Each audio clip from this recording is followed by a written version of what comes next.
Bem-vindos à prova de língua portuguesa do Enem. Se nós pararmos e prestarmos atenção no nome, na nomenclatura que leva a essa prova, já nos deixa bem clara a noção que vai permear, na verdade, a matriz de referência do Enem e todas as habilidades que versam nessa prova. Se nós percebermos, a prova não é chamada de língua portuguesa, e sim linguagens, códigos e suas tecnologias. Isso por um simples motivo. O Enem vai valorizar o aluno que é conectado com a sociedade em que ele vive. Nós sabemos que o homem, o ser humano, ele vive uma sociedade e, portanto, ele deve se comunicar. Essa prova do Enem valoriza os conceitos de língua, linguagem e aplicação na sociedade. Em que sentido? No sentido de ver se o aluno é capaz de detectar determinados eventos que acontecem com a língua portuguesa. Nós temos um uso considerado padrão, que é chamado de língua padrão ou culta, é aquela prescrita pela gramática normativa da língua portuguesa. Mas, no entanto, na rua, em determinados contextos, o aluno e os seres humanos, em geral, não se utilizam dessa língua sempre na norma culta. E o Enem vai partir desses conceitos, principalmente daqueles relativos aos códigos, ao sistema linguístico, e vai avaliar o aluno a partir disso. A linguagem abarca toda a expressão do pensamento dos seres, sejam de forma verbal ou não verbal. Nós temos tipos de linguagem. Estão aqui, linguagem verbal, não verbal, mista ou híbrida.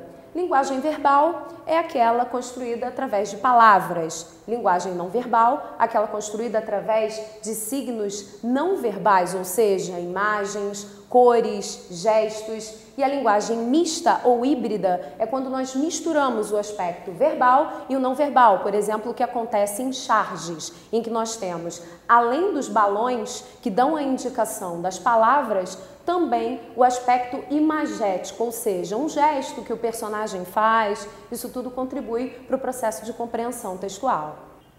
Outro conceito de extrema importância para a prova do Enem é o de língua. O que significa língua? Língua, na verdade, é um tipo de linguagem verbal, ou seja, constituída por palavras, que é utilizada por uma determinada comunidade. Por exemplo, no Brasil e em outros países, como Moçambique, nós utilizamos a língua portuguesa.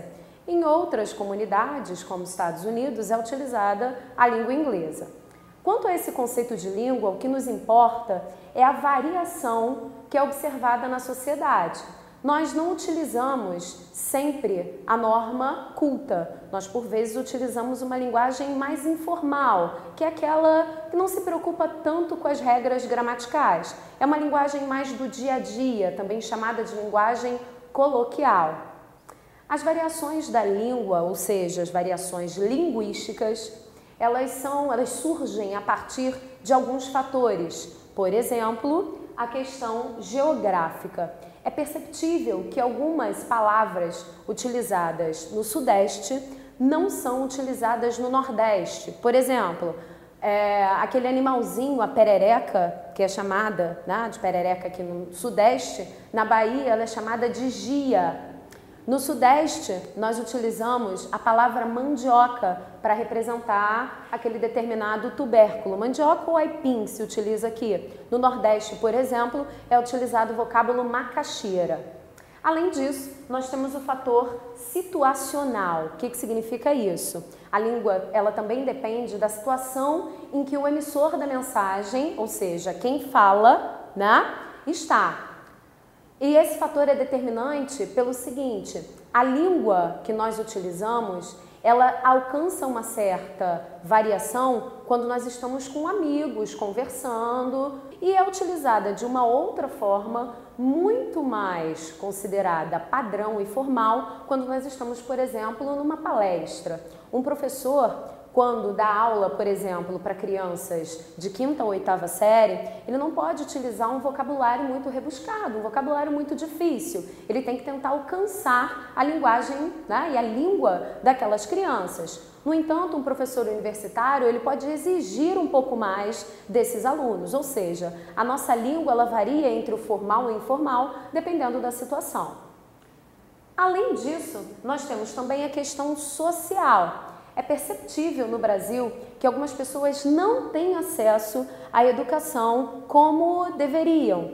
E isso acaba gerando um problema muito sério, que é o não acesso à língua padrão.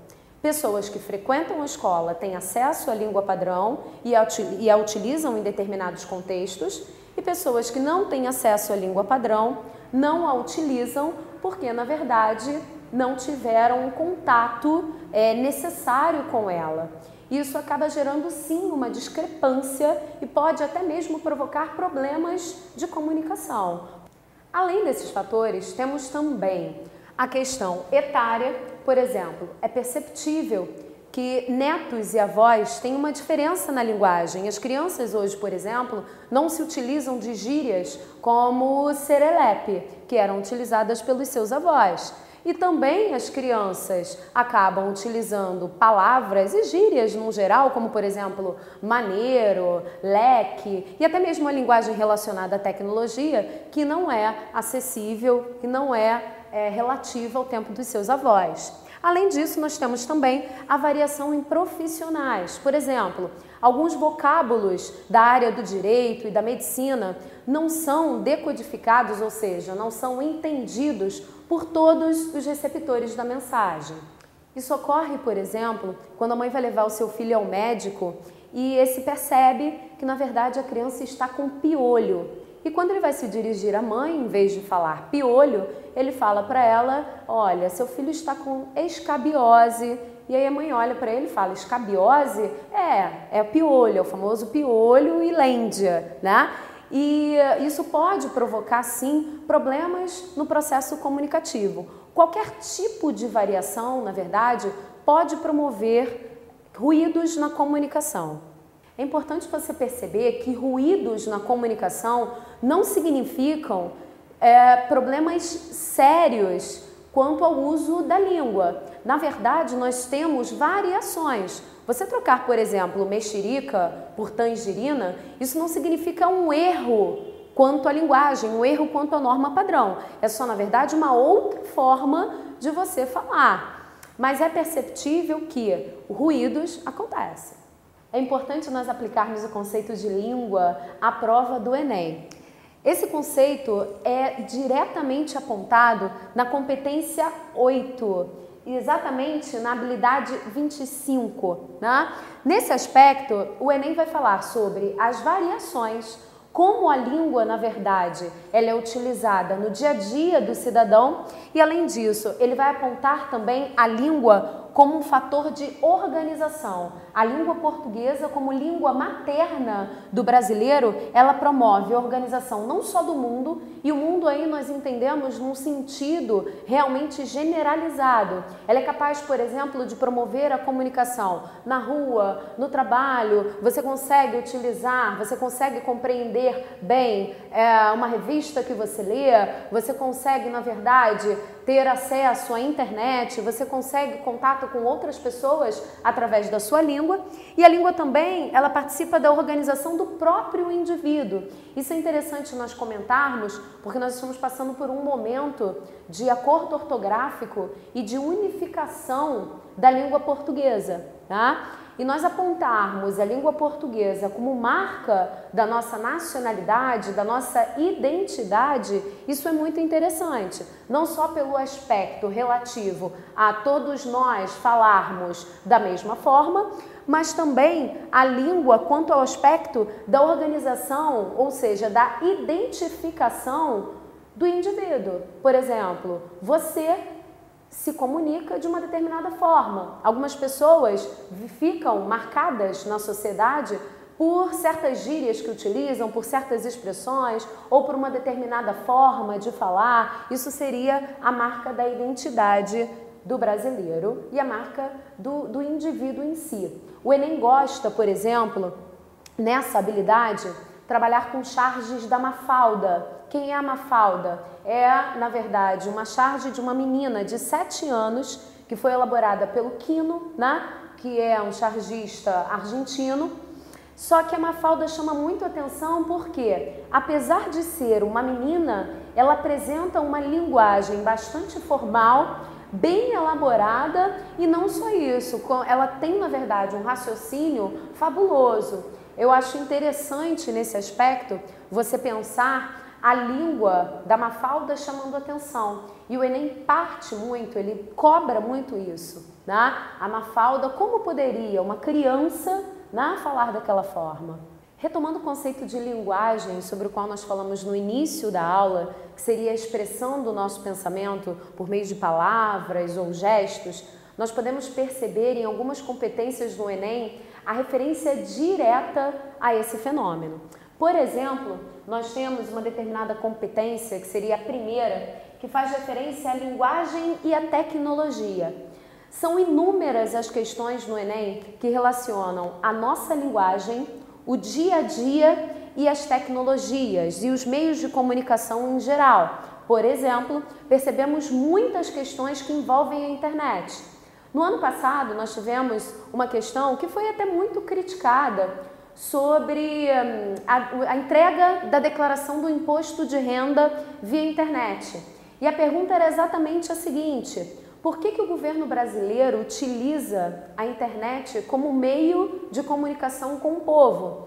E as alternativas versavam sobre a internet não deve ser utilizada porque ela dificulta o acesso das pessoas mais pobres. Mas o que a gente tinha que perceber é exatamente que, primeiro, a internet hoje é acessível a grande parte da população. Segundo, muitos já têm acesso à linguagem da internet.